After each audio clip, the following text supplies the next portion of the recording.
Venezuela. A partir de este momento, en la próxima hora, tenemos 3 temas que son noticia. Aquí están primero desplegados en titulares. En Noticia Colombia, la promesa del gobierno de paz total ya es ley de la República. Con la aprobación en ambas cámaras, el Ejecutivo cuenta con un marco legal para negociar con diversos grupos armados ilegales. Sin embargo, la alternativa al servicio militar obligatorio quedó por fuera. Analizamos este paso histórico para dejar atrás décadas de guerra. En Noticia Honduras, se confirma el rompimiento de la Alianza de Libre, el partido de gobierno, con el Partido Salvador de Honduras, que encabeza Salvador Nasralla. Una coalición que llevó a Xiomara Castro a la presidencia en una unión por el retorno de la democracia. El expresidente Manuel Zelaya denuncia intentos de desestabilización. ¿Qué está pasando? Vamos a averiguarlo, lo analizamos. En Noticia Brasil, ante las noticias falsas sobre el cierre de templos religiosos en caso de que Lula sea presidente, obispos católicos de todo el país lanzaron una carta contra la reelección de Jair Bolsonaro. Así avanzan los últimos días de campaña, con el líder del PT como la mayor opción para ganar el próximo domingo. Les contamos y lo analizamos desde Brasilia.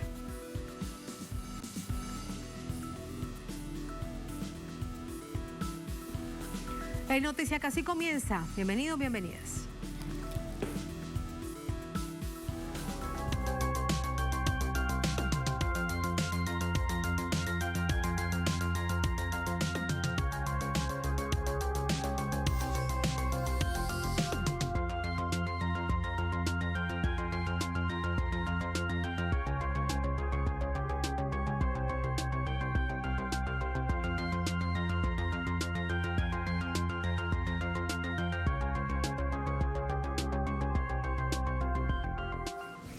En Noticia Colombia, el Congreso de la Nación aprobó el proyecto de ley Paz Total. De esta manera, el gobierno del presidente Gustavo Petro cuenta con luz verde para iniciar diálogos con la guerrilla del ELN, con disidentes de otros acuerdos de paz, estructuras paramilitares y grupos armados ilegales que operan en el territorio colombiano. Vamos a verlo. No cerrar la puerta, como decía. El proyecto que prorroga y modifica la ley 418, que permite adelantar diálogos con grupos al margen de la ley, obtuvo las mayorías favorables en el Senado y la Cámara de Representantes. En adelante, el gobierno podrá empezar las negociaciones con los grupos armados. Se habilita claramente el inicio formal de muchas negociaciones, de muchas conversaciones, de muchos diálogos que pueden llevar al desarme, a la desmovilización, a la paz con los grupos rebeldes que les reconocemos estatus político, y también comenzar un proceso de conversación para el acogimiento al Estado de Derecho de bandas criminales. Después de 4 debates y varias proposiciones que pretendían modificar y eliminar artículos, el grueso del articulado está a un paso de convertirse en ley de la República. Se hundió la proposición presentada por el senador Humberto de la Calle, ex jefe negociador del Acuerdo de Paz de 2016, que buscaba limitar las conversaciones de paz con las disidencias de las FARC-EP. Y es el que tiene que ver con la llamada nueva Marquetalia.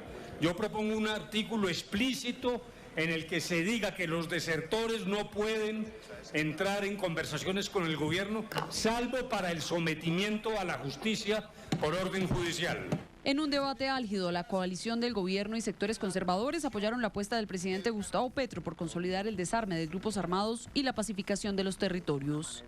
Yo les quiero recordar que no todos suscribieron el acuerdo de paz, que esos que están en las disidencias no fue que lo traicionaron, sino que no quisieron pertenecer a ese acuerdo. Yo le pediría a este Senado esta noche, sin que nos dividamos en el propósito, sino que entendamos la razón de este esfuerzo. Llevamos 20 años dando facultades, clamando por la paz, y yo personalmente, que combatí al actual presidente, que no lo acompañé, hoy le apuesto a su éxito y no a su fracaso. Ya se va a contar con el marco jurídico. Para el investigador del Instituto de Paz de los Estados Unidos, Sebastián Guerra, algunas novedades incluidas en el articulado son trascendentales. Por ejemplo, que los acuerdos parciales que se logren con los grupos guerrilleros puedan implementarse paralelamente mientras avanzan con la negociación total del acuerdo final de paz. Este proyecto incorpora la idea de los acuerdos parciales. Hay que recordar que ha sido una insistencia de Ejército de Liberación Nacional en los acercamientos con los distintos gobiernos. Esa idea de no podemos esperar hasta un acuerdo final por condiciones de desconfianza frente a la institucionalidad. De igual manera, el investigador resaltó el propósito de delegar en instituciones locales responsabilidades concernientes a la implementación de los acuerdos de paz. Hay una gran apuesta por la descentralización y la territorialización de la apuesta de paz. Si uno repasa una serie de artículos, apuntan hacia allá. De la caracterización jurídica de las organizaciones armadas que haga el gobierno nacional a futuro dependerá la ruta de negociación que facilite el sometimiento a la justicia de estructuras de crimen organizado y narcotraficantes. Viviana Bello, Telesur Bogotá, Colombia. Así entramos de inmediato con el análisis. Para ello nos acompaña Carlos Medina Gallego, es analista político, es catedrático universitario, experto en temas de conflicto, de la guerra y ahora de la paz en Colombia. Nos acompaña desde Bogotá. Profesor Medina, bienvenido, muy buenas noches, ¿cómo está? Tatiana, muy buenas noches para usted y para todos los amigos de Telesur, un poco constipado por las lluvias. Ya veo, pero bueno, tenemos la posibilidad de conversar a pesar del gripón, diríamos, aquí en Venezuela. Profesor Medina, a pesar de los debates bastante álgidos que se dieron y no quedó como se anhelaba el proyecto que se presentó, que entra a Senado y luego a Cámara de Representantes de la Paz Total, porque por ejemplo queda por fuera, ahora le preguntaré qué pasará con esto, pero queda por fuera algo clave que ha sido además una promesa de campaña del presidente Petro y además de todos aquellos que lo han acompañado, es una alternativa al servicio militar obligatorio. Ya como está, hay un marco legal de paz total para Colombia. ¿Cuál es su análisis? Bueno, creo que hay que coger el proceso de paz y la ley de paz en lo fundamental, en lo estructural, en los procesos más gruesos que se requieren. Y es necesario para poder sacar adelante esta ley de paz, que es la ley 181, que prorroga la ley 418. Que es la ley que le permite al gobierno disponer de la voluntad para negociar con organizaciones armadas ilegales, pues lo más importante ahorita constituye desarmar. Es indiscutible que hay temas que se quedaron por fuera, dos temas centrales, el que tú señalas, que deja sin resolver el problema del servicio militar obligatorio, que irá a Cámara, y en Cámara tendrá un curso en materia legislativa y puede volver al Senado para poder mirar ajustes que se puedan hacer y mirar si ese punto se puede sacar adelante. El otro tema es el artículo 16 y 17 que debía permitir que quienes participaron en la explosión social de los años de 2019, 2020, 2021, que fueron perseguidos, estigmatizados, encarcelados, pudieran salir indultados, pudieran salir de la cárcel. Es una decisión que es necesario tomar, porque estos jóvenes que participaron en esta movilización le dieron una fuerza muy importante al movimiento de cambio, porque hicieron evidente los múltiples problemas que en materia de hambre, pobreza y desempleo y violencia tenía el país.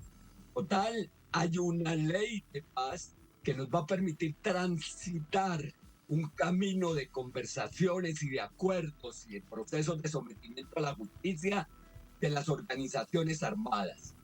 Hay una cosa que me parece, Tatiana, que es importante señalar. Las condiciones que se han creado con esta ley para que el Ejército de Liberación Nacional pueda sacar adelante un proceso de paz con todas las garantías en el marco de sus propias propuestas están dadas. Participación social, diálogos territoriales, implementación de acuerdos parciales, es decir, absolutamente todas las demandas que había hecho el ELN están dadas para que puedan tener curso en una juiciosa y rigurosa y realista mesa de conversaciones con el ELN. Pero esto es lo que tiene que ver con el Ejército de Liberación Nacional. Y aquí entramos, profesor, a un tema bastante polémico que desde los sectores de oposición, que no son pocos en Colombia, no solamente como se expresa dentro del Congreso, sino por ejemplo en la media corporativa colombiana, es cuál es el estatus que se le debe dar a las disidencias de las FARC con sus propias características, a esos grupos nuevos paramilitares, no paramilitares como por ejemplo el Clan del Golfo y otros grupos aliados a estructuras del narcotráfico. La caracterización de esto en manos de quién estará, cómo se hará y cuál será el proceso que se seguirá con cada una de esas estructuras ilegales. Eso es un tema central y muy polémico en Colombia. Yo creo que un elemento fundamental es entender la complejidad del conflicto colombiano, la superposición de guerras y la gran cantidad de actores que están diferenciados por sus distintos propósitos. Unos con propósitos políticos, otros que mezclan los propósitos políticos con propósitos económicos y otros que únicamente están articulados al desarrollo de la violencia como grupos armados organizados en el marco del desarrollo de las economías del narcotráfico, pero que tienen una territorialidad específica en distintas regiones del país y ejercen allí un poder y un control sobre las poblaciones y sobre las administraciones locales. Entonces, la Comisión de Paz del gobierno que se instituya en la cabeza del Alto Comisionado para la Paz tiene que definir la caracterización de cada una de estas organizaciones y señalar una ruta para poder avanzar en el camino de la construcción de la paz total. Pero digamos, por ejemplo, que la connotación política se le puede atribuir a organizaciones como, por ejemplo, el ELN, que sin dudas va a poder tener una mesa de conversaciones donde pueda resolver su agenda, y otra connotación política con limitaciones, dadas las características específicas de su comportamiento, pueden dársele a las disidencias de la FARC y a las resurgencias de la FARC, que son las que constituyen la segunda Marquetalia. Profesor Medina, permítame preguntarle aquí con respecto a ello. Algunos analistas en estos temas del conflicto, como usted, de guerra y ahora de paz, por fortuna para Colombia que se abre esta ventana, plantean que hay tres divisiones o tres caracterizaciones de las disidencias de las FARC. ¿Cuáles de las FARC, además, la organización insurgente que firmó un acuerdo de paz con el Estado colombiano en el año 2016? Primero en Cartagena, después en Bogotá, lo digo además en clave latinoamericana. Después de esto hay tres formas, tres estructuras distintas de disidencias de las FARC. ¿Cuáles tienen un ideal, un objetivo de carácter político y cuáles están ligadas a procesos de narcotráfico y a grupos criminales? Ese es un tema bastante complejo. Sí, es un tema complejo en la medida en que la economía del narcotráfico irriga las economías de guerra de esas organizaciones. A mí no me queda la menor duda que la resurgencia de la segunda Marquetalia mantienen una postura política, pero como ya transitaron por un proceso de paz y tuvieron que salirse de él porque la oferta de seguridad por el Estado, sobre todo los mecanismos de entrampamiento, los obligó a retirarse del proceso y reorganizarse, es necesario escuchar la voluntad de paz de ellos y también que en el marco de una oferta que les pueda hacer el Estado, ellos recojan una connotación específica en términos del sometimiento a la justicia. No habría con esa organización de las resurgencias de la FARC un nuevo diálogo con una nueva agenda. Sometimiento a la justicia y al orden constitucional en el camino y en la ruta en que venían transitando en el proceso de paz. Otras cosas en las disidencias de Gentil Duarte. Las disidencias del Gentil Duarte no son disidencias que firmaron el acuerdo. Se retiraron antes de la firma del acuerdo y continuaron en sus actividades muy cercanas de las economías del narcotráfico.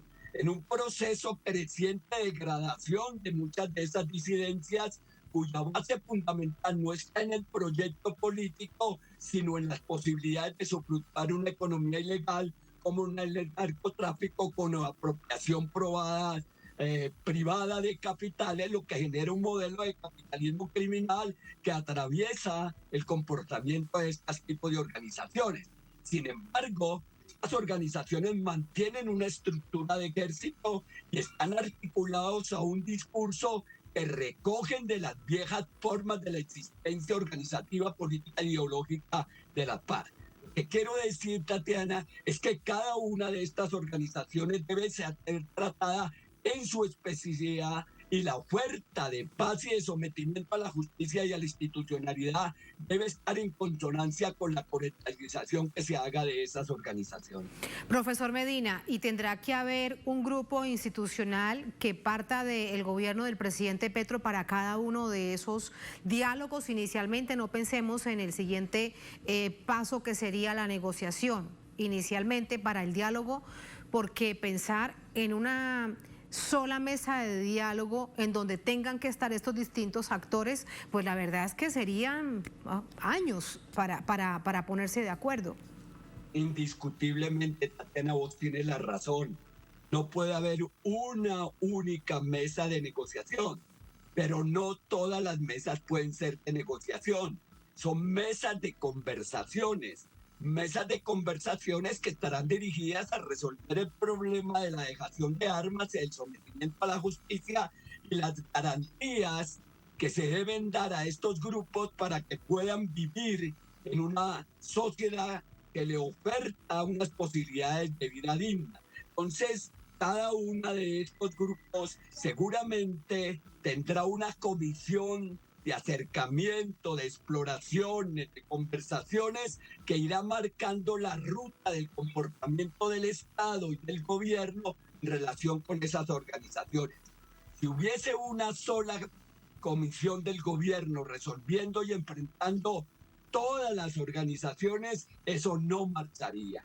Hay que constituir unas comisiones del gobierno para la paz total que sean idóneas, que tengan autoridad, que puedan tomar decisiones y que puedan acompañar los procesos con la caracterización que se pueda hacer de cada uno de ellos y de cada uno de los actores. Profesor Medina, partiendo de este hecho, y es que la paz no es solamente la dejación de las armas, el silencio de los fusiles, ¿cuál será el papel del resto de los integrantes de un Estado, el colombiano? Medios de comunicación, sectores culturales, la educación, la academia en su conjunto, no solamente la escuela y los liceos, las universidades, es decir, todos. ¿Cuál es el papel que a partir de ahora tienen como desafío en una nación que lleva más de 60 años, en esta última parte, en este último capítulo, ininterrumpido de guerra?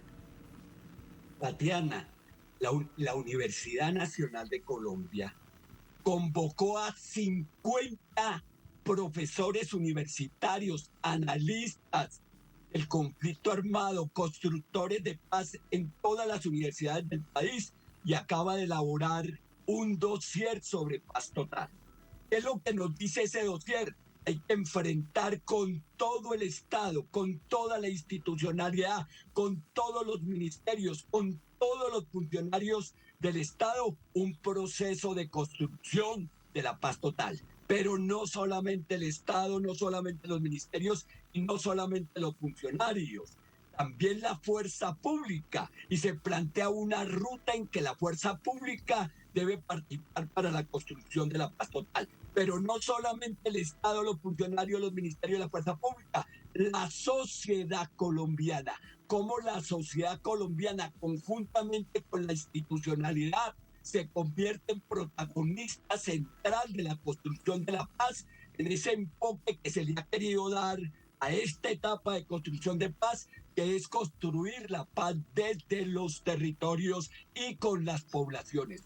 Comunidades participativas con capacidad de decisión y poder de gestión pública. Eso es lo que tiene que generarse en términos de una nueva democracia que amplía y profundiza la población, la participación de la población. Y los medios de comunicación, profesor Medina, mire usted, por ejemplo, en estos casi 100 días de gobierno del presidente Petro, todo cuanto se hace por el bien del país no se cuenta, pero cualquier situación que represente, según los medios de comunicación, un revés para el gobierno es un gran titular. Hoy, a esta hora, revisamos antes de comenzar esta emisión de noticia varios medios de comunicación colombianos, de los más vistos en el país, y no hay un solo titular que encabece esas páginas sobre la paz total de Colombia. Los medios de comunicación son la quinta columna de las élites económicas y de las corporaciones comunicativas y financieras. Los medios de comunicación están en contra del gobierno. RCN, Cambio, Caracol, El Tiempo, todos los medios de comunicación corporativos constituyen la fuerza de la oposición. Van a estar todo el tiempo bombardeando todas las actividades que realiza el gobierno y van a poner a la luz pública cada uno de los inconvenientes que tenga. Esto demanda de que el gobierno defina una estrategia de comunicación hacia la nación absolutamente clara, que utilice los medios institucionales y establezca un trabajo amplio con medios alternativos que potencialice para poder contrarrestar la potencia que tienen, la incidencia que tienen estos medios en relación con la mentalidad de los ciudadanos y la construcción de una política y una mentalidad de guerra que no se compadece con las necesidades del país. Pero con esto quiero despedirlo a manera también de reflexión, profesor Medina. Es una canallada realmente, porque no tiene que ver cuando se habla de la paz total anteriormente en el gobierno del presidente Santos, ahora en el gobierno del presidente Petro. Es que es el anhelo de paz para un país. Y lo que uno necesariamente se pregunta, y es que los medios de comunicación colombianos no anhelan la paz para su país. Han sido permanentemente gestores de la guerra. Hay micrófonos que funcionan como sicariato informativo. Hay grupos que se han puesto al servicio de los intereses de los gobiernos, que son agenciadores del conflicto armado, que viven de las economías de las ilegales, que se nutren de ese modelo de capitalismo criminal que va configurando un modelo de organización política del Estado mafioso. Entonces, de los medios de comunicación, su comportamiento es apenas esperado en ese sentido y no contribuye con el interés general de la nación y con el propósito superior de la paz. No contribuye realmente. Profesor Medina, muchísimas gracias, que se mejore de esa gripa. Muy buenas noches. Muchas gracias a vos, Tatiana, y un saludo para todos los amigos de Telesur. Muchas gracias, hasta luego. Así vamos a la primera pausa en esta emisión de Es Noticia. Al volver en Noticia, Honduras. Se confirma el rompimiento de la Alianza de Libre, el partido de gobierno, con el Partido Salvador de Honduras, que encabeza Salvador Nasralla. Una coalición que llevó a Xiomara Castro a la presidencia en una unión por el retorno de la democracia. El expresidente del país, Manuel Zelaya, denuncia intentos de desestabilización. ¿Qué es lo que está pasando? Vamos a analizarlo al volver. Estamos en Es Noticia.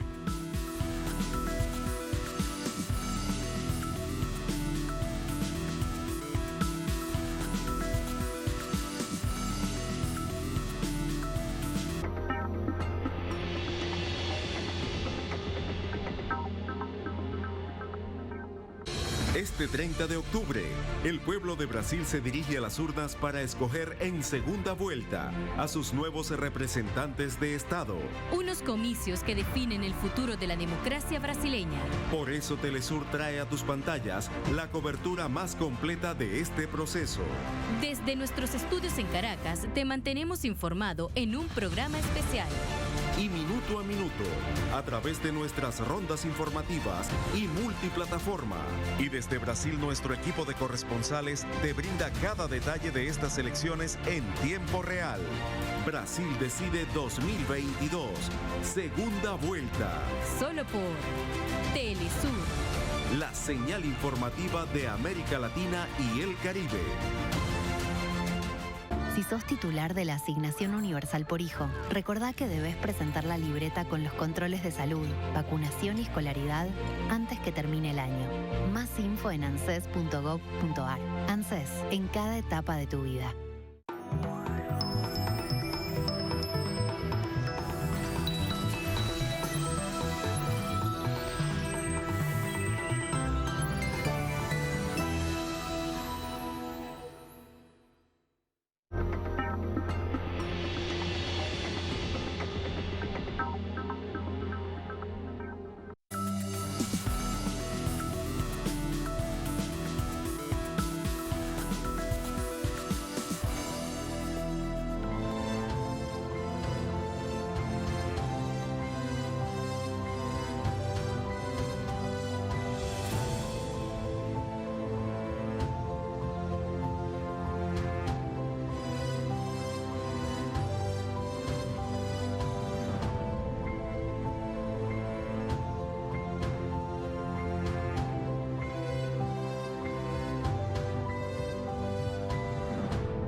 En noticia, Honduras, tensión política ante el rompimiento de la alianza entre el Partido Salvador de Honduras y el Partido de Gobierno Libre.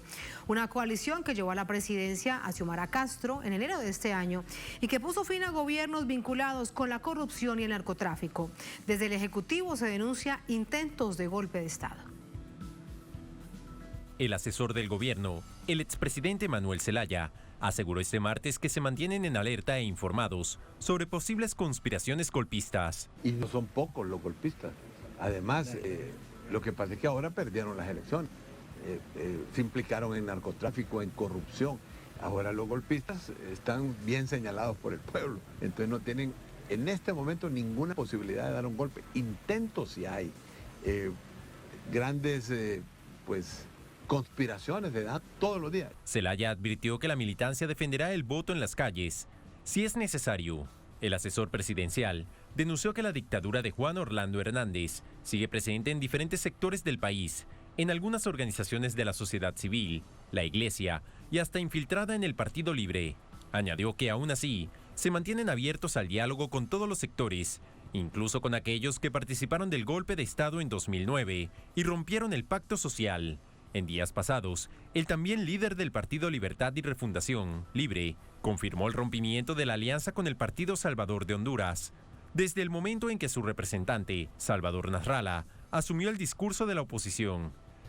Él ha roto desde el momento en que insulta a la presidenta, que nos insulta a nosotros mismos, que insulta al Partido Libre, que menosprecia todo lo que se está haciendo en favor del pueblo. Esta alianza se concretó días antes de las elecciones generales en 2021, cuando Salvador Nasralla se comprometió a dejar su aspiración presidencial para unirse a la campaña de la actual presidenta del país, para defender la democracia. En Honduras tenemos el problema que aparentemente las palabras o el castellano no se entiende.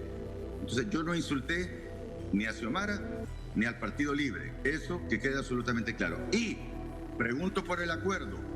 En el acuerdo que yo firmé y que Xiomara firmó, dice que los dos, Xiomara Castro y Salvador Nasralla, iban a designar a los diferentes ministros y directores de las 190 instituciones del Estado. Yo no nombré más que a uno, que se llama José Manuel Mateu. Nasralla argumenta que no es tomado en cuenta por el gobierno, aunque funge como designado presidencial. Su esposa es vicepresidenta del Parlamento, tiene 3 secretarios de Estado, un embajador y la titularidad del Poder Legislativo. Más información a esta hora desde Tegucigalpa, la capital de Honduras, con nuestra corresponsal Gilda Silvestrucci vía telefónica. Hola Gilda, muy buenas noches. Esta tensión política, ¿cómo se percibe en el país? ¿Cómo se percibe en los medios? En un día además importante, porque se conmemora el Día Nacional de los Derechos Humanos con actividades importantes en ese sector. Muy buenas noches, este saludo desde Tegucigalpa. Bueno, realmente esta situación se viene complicando conforme se va acercando el proceso de elección del titular de la Corte Suprema de Justicia y los 15 magistrados que deben estar ya nombrados en el mes de enero. Por aquí se origina un conflicto en el Congreso Nacional de la República, que es el que tiene la responsabilidad de recibir la nómina de 45 candidatos y de allí sería la elección. Aquí lo que ha surgido es una manipulación prácticamente de ese sector golpista del año 2009 que integra en su mayoría el Partido Nacional de Honduras para pedir que ellos tengan representación en la Corte Suprema de Justicia y para presionar al actual gobierno, pues han empezado a incidir en que se debe elegir de nuevo la Junta Directiva del Congreso Nacional. Muchos de ellos en las redes sociales se han puesto camisetas blancas, que en aquel tiempo del golpe de Estado se identificaba como el sector del golpismo, insinuando que si no se sigue las peticiones de ellos o las exigencias de ellos para las negociaciones de los titulares de la Corte Suprema de Justicia, justicia, ellos estarían dando un golpe de Estado. Y precisamente a esto es que se refería el expresidente José Manuel Zelaya Rosales cuando decía que están identificados, que incluso ellos saben quiénes podrían estar planificando un golpe de Estado en el país o quiénes están apostando a desestabilizar al gobierno de Xiomara Castro, peleando tanto el poder en el Poder Legislativo como en la Corte Suprema de Justicia, Tatiana. Importante esto que nos dices, que lo sumamos de inmediato al análisis para tenerlo en cuenta en esa arista. Gracias, Gilda. Buenas noches. Muchísimas gracias, un saludo. Hasta luego. Para ello nos acompaña Sergio Rivera, es analista político, delegado del Poder Popular, nos acompaña también desde Tegucigalpa. Sergio, bienvenido, buenas noches. Buenas noches, Tatiana, y muchas gracias por la invitación. A usted muchas gracias. Sergio, ¿qué implicación tiene este rompimiento entre Libre y el Partido Salvador de Honduras que encabeza Salvador Nasralla? Bueno, mire, ya se veía venir. La verdad que en Honduras está pasando una situación política similar a la que está pasando en Colombia o la que está pasando en Perú. Las derechas se reorganizan para querer restituirse en el ejercicio del poder. Nosotros en Honduras estamos desarrollando un proyecto de la construcción de una nueva patria. Nosotros le llamamos la refundación del país, la construcción del socialismo democrático, en donde estamos apostándole por un proceso participativo amplio. Sin embargo, en estos momentos la derecha también se aglutina para volver a tener en nuestro país sin la autodeterminación, a tener un país saqueado y, por qué no decirlo también, un país al que lo habían convertido en un narcoestado. Y eso es lo que el pueblo hondureño derrotó en las últimas elecciones. Y hoy, pues, contra toda adversidad, vemos que ya hay un montón de amenazas contra el ejercicio de la presidencia de la República, de los cargos de gobierno. Hay ya fuertes amenazas de grupos que se van a organizar.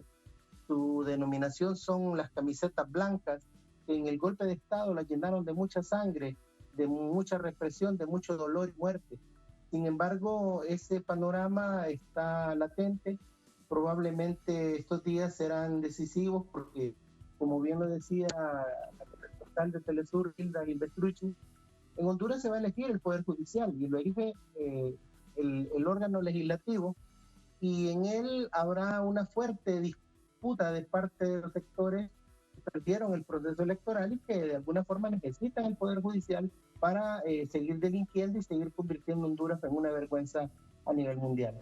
Sergio, y en este contexto que nos entregas desde el análisis, ¿qué une y qué diferencia a Salvador Nasralla con esos sectores golpistas? ¿En qué punto está Salvador Nasralla y su partido con estos sectores? Bueno, Tatiana, hay que entender que Salvador Nasralla participó en un proceso de alianzas. Las alianzas las definen proyectos a corto plazo y en este caso son alianzas que tienen un contenido electoral, pero la unidad debe de tener un contenido ideológico. Salvador Nasralla ideológicamente no es compatible con el Partido Libre. De hecho, él en muchas publicaciones se jacta de haber sido amigo del dictador chileno Augusto Pinochet en sus años de estudiante en la Universidad Católica de Chile. Y desde entonces él ha manifestado un anticomunismo. Coincidió con el Partido Libertad y Refundación en dos tipos de alianzas, una donde él la encabezó, y los golpistas triunfo al pueblo, como lo habían hecho en el 2013, lo hicieron en el 2017.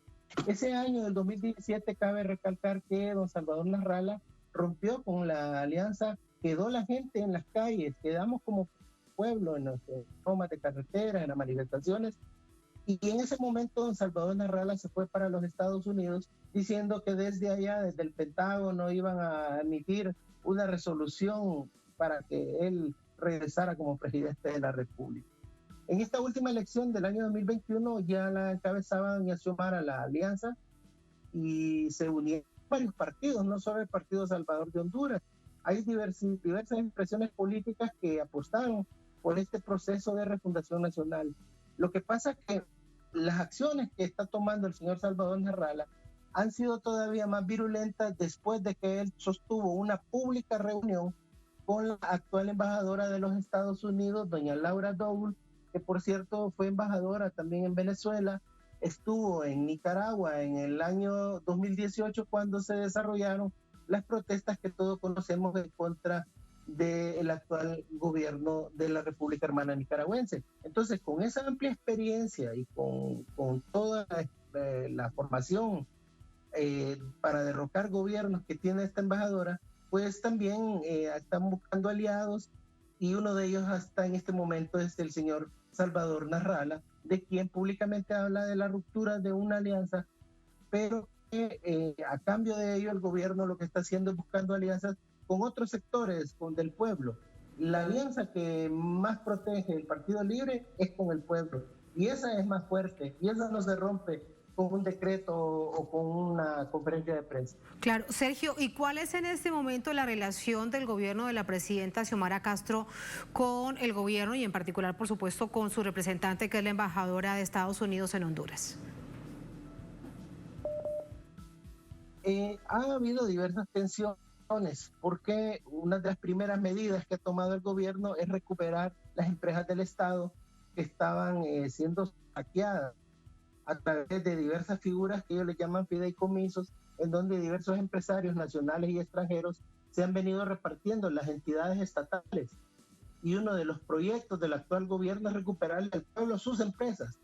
Y entonces, ahí es donde hemos tenido diversos tweets de la actual embajadora Laura Doble, y respetando la autodeterminación de los pueblos y respetando las decisiones que se toman en Honduras. Y afortunadamente ha salido nuestro canciller también llamándola al orden en forma respetuosa, pero el respeto se gana, y de alguna forma existen ya sectores que se están vinculando a la embajada norteamericana para generar un clima de tensión, para generar un clima de golpe, porque en Honduras todavía existen latentes los golpistas organizados, existen apoyos externos para la gente que pretenda hacer acciones en contra del desarrollo de las políticas estatales. Ante estos hechos y los indicios que plantean el nivel de preocupación, siempre con el telón de fondo del golpe de Estado del año 2009, que ha sido tan doloroso para el país, Sergio, ¿qué pasa a partir de ahora? Es solamente un año de gobierno que adelanta la presidenta Xiomara Castro para poder cumplir con estas dificultades el plan de gobierno, el restablecimiento de la democracia, la recuperación de las instituciones, la atención a los sectores más vulnerables, acabar con la corrupción, romper con las estructuras de narcotráfico dentro de las instituciones, etcétera, etcétera. Bueno, lo primero es desmontar en su totalidad los esquemas de la narcodictadura, las estructuras que instalaron en el país. Es que Honduras se convirtió en un narcoestado en donde participaban instituciones militares, policías, políticos, y eso le ha generado un enorme problema al país, porque también iba acompañado del saqueo de la cultura del robo. En este año a la presidenta Xiomara Castro y a todo el gabinete le ha tocado primero recuperar el país, porque también hay un plan de gobierno que cumplir y que la población lo espera con ansias, porque existe la idea de que en pocos meses se iba a cumplir con todo lo acordado en esa propuesta que se hizo en el tema electoral. Sin embargo, el tema económico es fundamental. Honduras quedó endeudada con más de 22.000 millones de dólares como deuda externa, con un índice de pobreza de más del 74%, y de ellos más del 50% en pobreza extrema. O sea, es una crisis nacional la que vivimos, que fue heredada precisamente de esta narcodictadura, que fue protegida esa narcodictadura e impuesta también desde los Estados Unidos y con sus representaciones en el Comando Sur, que también tenemos anclada todavía una base militar que usurpa y hiere la soberanía nacional. Muchísimas gracias, Sergio, por ese análisis. Muy buenas noches. Muchas gracias. Así vamos a la última pausa en esta emisión de esa noticia. Al volver en Noticia Brasil, ante las noticias falsas sobre el cierre de templos religiosos en caso de que Lula sea presidente, obispos católicos de todo el país han lanzado una carta contra la reelección de Jair Bolsonaro. Así avanzan los últimos días de campaña con el líder del PT, con la mayor opción de ganar el próximo domingo la elección presidencial. Les contamos y lo analizamos desde Brasil con nuestro equipo periodístico. Ya están listos, ya venimos, estamos en Es Noticia.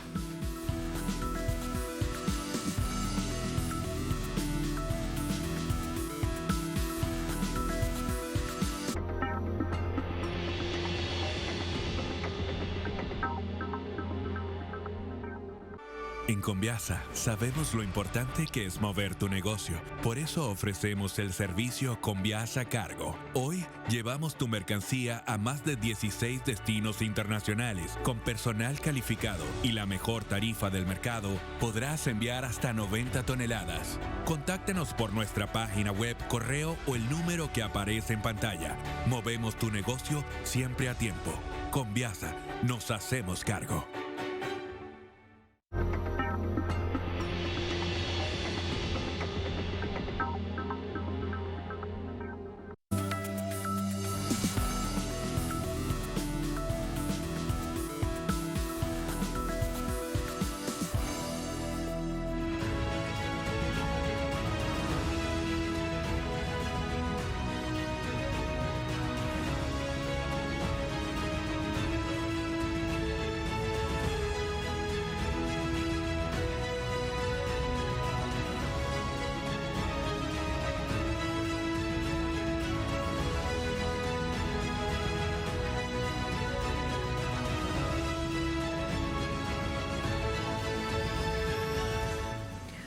En Noticia Brasil, el presidente Jair Bolsonaro, Luis Ignacio Lula da Silva recorren hasta el último rincón del país en busca de sumar apoyos para la segunda vuelta de este próximo domingo, 30 de octubre. Vamos a verlo. A escasos días de la recta final de las elecciones presidenciales en Brasil, los candidatos Jair Bolsonaro y Lula da Silva intensifican su agenda en las regiones estratégicas para conquistar la intención de voto del electorado y reducir la diferencia frente a su rival. Ambos candidatos se han expresado en redes sociales. Lula da Silva recordó a través de varios mensajes en Twitter los logros de su gestión como presidente. Volveré a gobernar el país y las personas que van a votar por mí van a votar con la expectativa de que voy a hacer un mejor gobierno que nunca, mejorar la vida de las personas. Vamos a volver a hacer caminar al país. No quiero perder el tiempo en cosas sin importancia. Lula además recordó la mala gestión del actual gobierno sobre la crisis sanitaria ocasionada por la pandemia. Escribió: Bolsonaro se burló del COVID, de la pandemia, de las personas que murieron en Manaus. Se necesita un poco de humanismo, de solidaridad. No queremos más armas, necesitamos más educación, más cultura. Por su parte, el actual mandatario se ha dirigido a los brasileños y brasileñas para recordar algunas de las promesas para un nuevo mandato de ser reelecto. Por ejemplo, la promesa de la concesión de lotes de tierra a agricultores con un contrato que puede emitir a través de Internet y digitalización de otros papeleos vinculados a los agricultores. En esta semana crucial para la segunda vuelta presidencial, Lula da Silva sigue como favorito en las encuestas, con el 54%. Bolsonaro se acerca según algunos datos, con un 46%, porcentaje que le ha hecho movilizarse hasta los lugares en los que su popularidad disminuyó considerablemente, para conquistar la intención de voto de los sectores populares, zonas que fueron más golpeadas por sus políticas de gobierno. Vamos con el análisis. Para ello nos vamos de inmediato hasta Brasilia con nuestro equipo periodístico, Beto Almeida, con su invitado, Pedro Silva Barros. Se trata en esta oportunidad, exdirector de Asuntos Económicos de UNASUR, analista, especialista en temas de integración regional. Hola Beto, bienvenido, buenas noches. Hola Beto.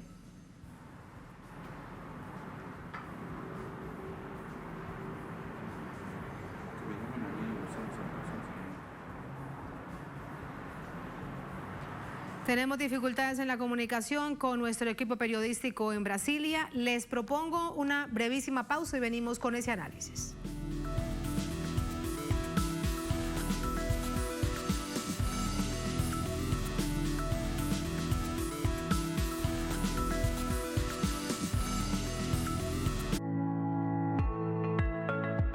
paciente que es diagnosticado con una artritis idiopática juvenil va a vivir toda la vida con este diagnóstico. Definitivamente esta enfermedad se caracteriza por prendidas y apagadas.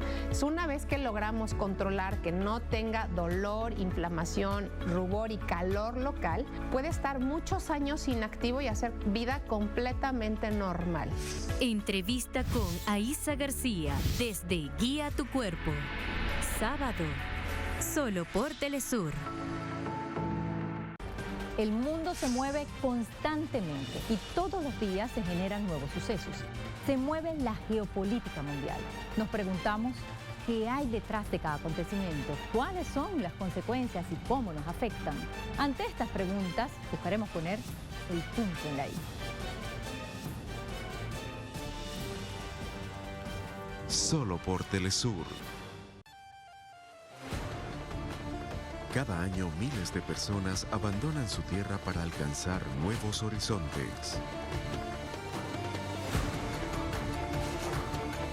Una realidad de pueblos que luchan por su libertad. Conoce las diversas causas de quienes viven entre fronteras. Jueves. Solo por Telesur. Diariamente ocurren sucesos que influyen en nuestro entorno.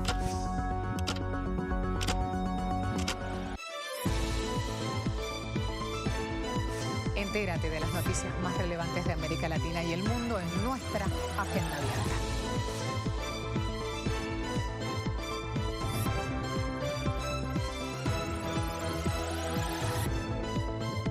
Interactúa con nosotros a través de nuestras redes sociales.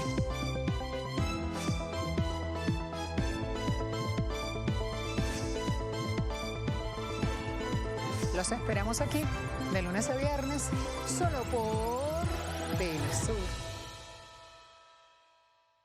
Hola, ¿qué tal? Sean todos muy bienvenidos a Vidas. Hay lugares donde el arte se unifica con el orgullo de los pueblos.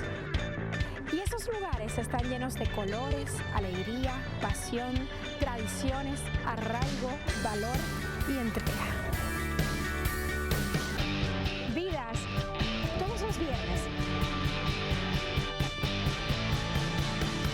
Solo por Telesur. Las mejores jugadas y todo el acontecer deportivo suramericano y del mundo. Desde nuestra América Deportiva. Sábados y domingos. Solo por Telesur. Somos la manifestación de las civilizaciones milenarias.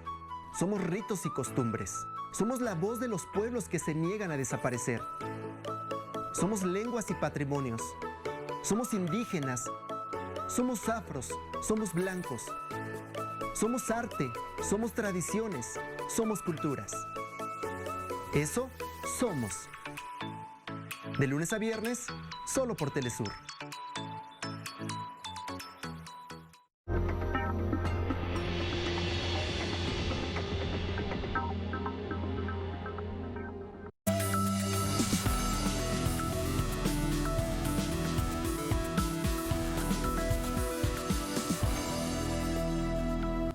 Estamos en Noticia, vamos de inmediato con el análisis en lo que resta de cara a la segunda vuelta presidencial en Brasil, qué es lo que está pasando, cómo se toma el pulso. Vamos con el análisis a Brasilia con nuestro compañero de labores Beto Almeida. Hola Beto, adelante, muy buenas noches. Olá Tatiana, muy buenas noches, un gusto saudarle también a toda a audiencia de Telesur.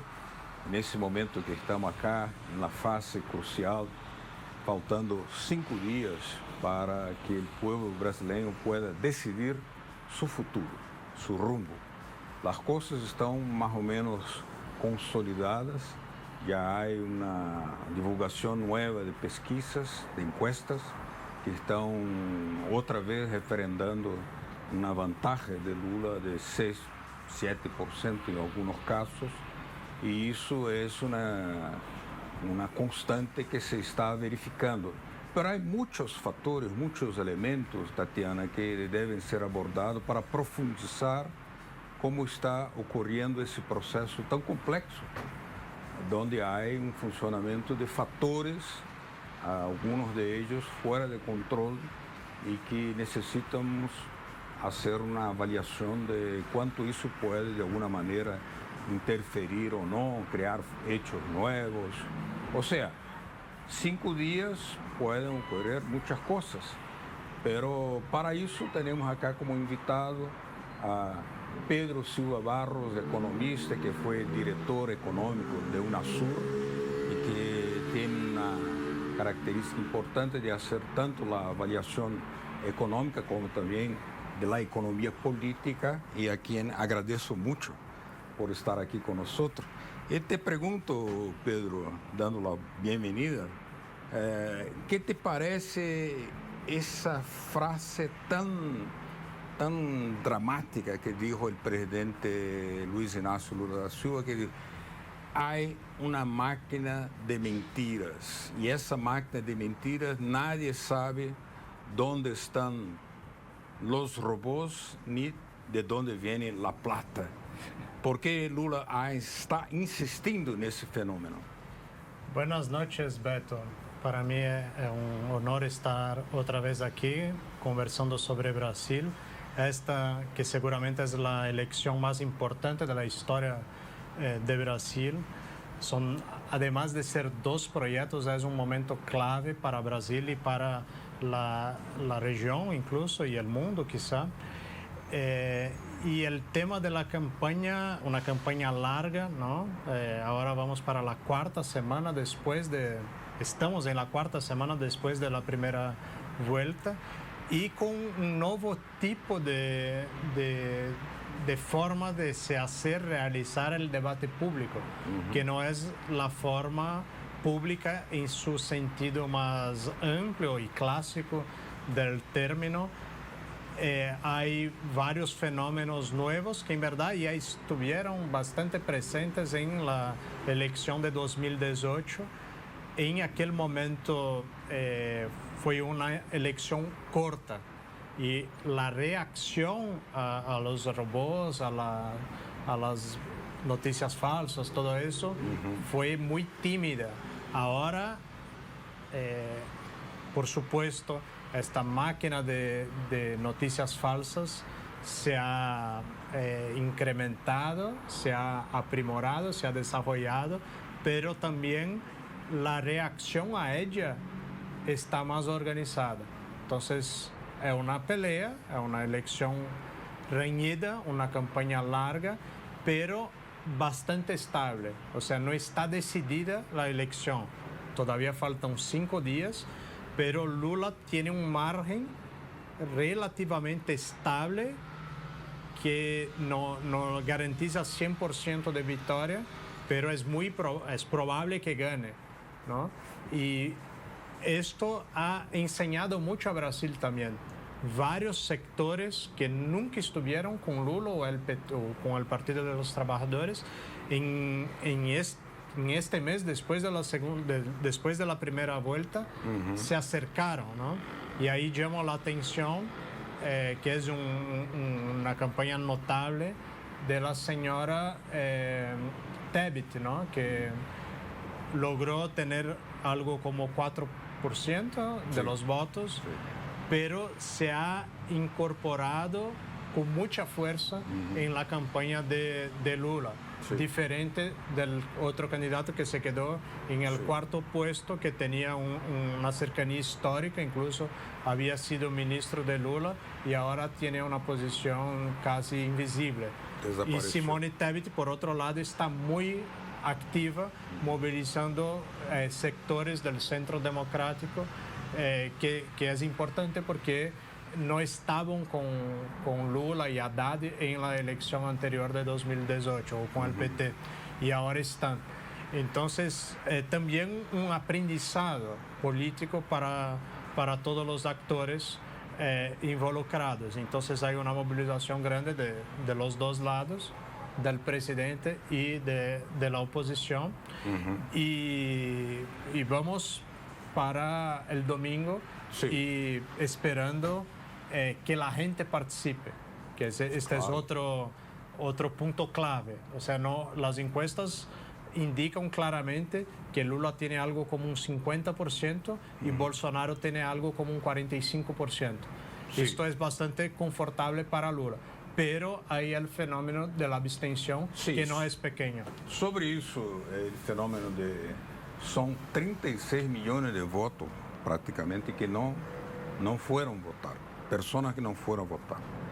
Y cuando hay una situación un fenómeno de las nuevas tecnologías, el uso de la Internet, el uso ilegal de la Internet también, porque no es solo el uso legal de la Internet, el ilegal, que ni siempre el tribunal logra controlar, porque no tiene una estructura un tanto tal vez inoperante en eso.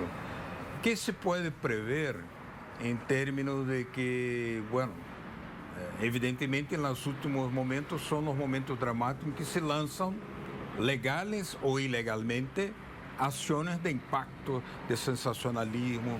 Isso não dá uma margem de riesgo, de incertidumbre? ¿Cómo reaccionar a eso? Sí, hay un margen, pero es el mismo fenómeno que ha pasado en Brasil en 2018, que ha pasado en Reino Unido en el Brexit. Es el mismo fenómeno que ha pasado en otras elecciones en la región. Recordemos que varias de las últimas elecciones en Sudamérica, en Latinoamérica, fueron muy reñidas, decididas voto a voto, y en Brasil puede ser así. Entonces, hay la gente en Brasil, los electores, tienen bastante conocimiento. Es algo extraordinario. Casi un 99% de los brasileños conocen a Lula, igualmente un 99% de los brasileños conocen a Bolsonaro. Es un fenómeno completamente diferente de las elecciones de 2018 en este punto, porque buena parte de los brasileños no conocían a Bolsonaro y buena parte de los brasileños no conocían a Fernando Haddad, que fue el candidato del PT entonces.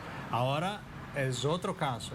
Y hace 2 años que los candidatos son conocidos. Lula siempre lideró en las encuestas, siempre ha estado en primer puesto, ganó las elecciones en la primera vuelta, faltó para terminar en la primera vuelta 1,6% de los votos, que es poco, pero en un país de las dimensiones de Brasil, la cantidad de votos es bastante. Lula necesita 2 millones de votos más.